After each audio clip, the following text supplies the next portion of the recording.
Hello বন্ধুরা, তোমার সবাই কেমন আছো? আশা করি সবাই ভালো আছো। তা আমরা আজকে চলে এসেছি খ্রিস্টানদের বহুত পুরোনো একটা জায়গাতে, মানে খ্রিস্টানদের জায়গা। সামনে একটা খ্রিস্টানদের মানে জায়গা আছে, একটা কবরস্থান আছে, তোমার সব দেখাচ্ছি। তো এই জায়গাটা, এই গাছটা একটু বহুত পুরোনো গাছ, মানে আমি জিজ্ঞেস করলাম প্রায় 100 বছরের ওপরে গাছতে হবে।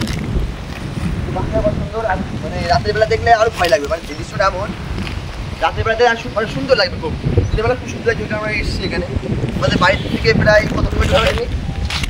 25-26। হ্যাঁ, ভিডিও ভালো ভিডিও দেখাও তবে।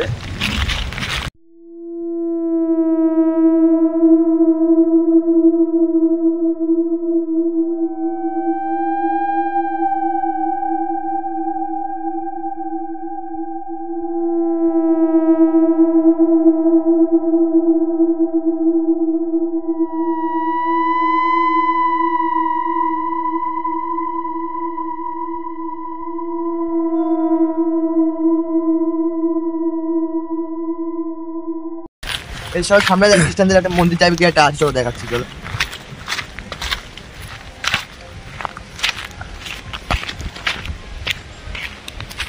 ঘটনাটা কি? ঘটনাটা হচ্ছে এটা অনেক পুরোনো, বুঝলে তো। এবার এখানে সামনে আস্তে আস্তে লোকজন সে বসবাস করে না, আস্তে আস্তে লোকজন উঠে গিয়ে খুব কম সংখ্যক লোক, কিছু কিছু লোক এখানে আসে, বুঝলে। ওই দেখো সামনে একটা পুকুর শুয়ে আছে, এই চোখ এটা খ্রিস্টানদের চার্চ টাইপের।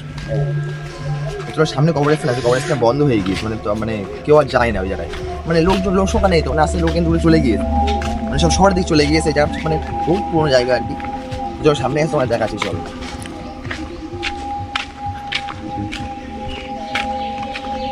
ঠিক ওই কবরস্থানের সামনে চলে এসেছি আমরা। তো তোমার কবরস্থানে দেখো, খুব ভালো লাগবে জায়গাটা খুব।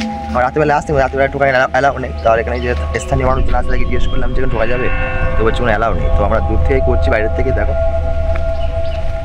এটা এখন মানে বন্ধ হয়ে আছে, মানে অনেক থেকে লোকজন থাকে না, মানে ফুল বন্ধ বলতে গেলে চলে। এই যেটুকু কবর আছে এদেরই আছে, খ্রিস্টানদের। জায়গাটা ভালো লাগে অবশ্যই লাইক কমেন্ট শেয়ার করো, আর কমেন্ট করে জানিও তোমাদের কোন কোন জায়গা, যদি তোমাদের কোন জায়গায় থাকে আমাদেরকে বললো, আমরা যাবো। তো নাও চলো।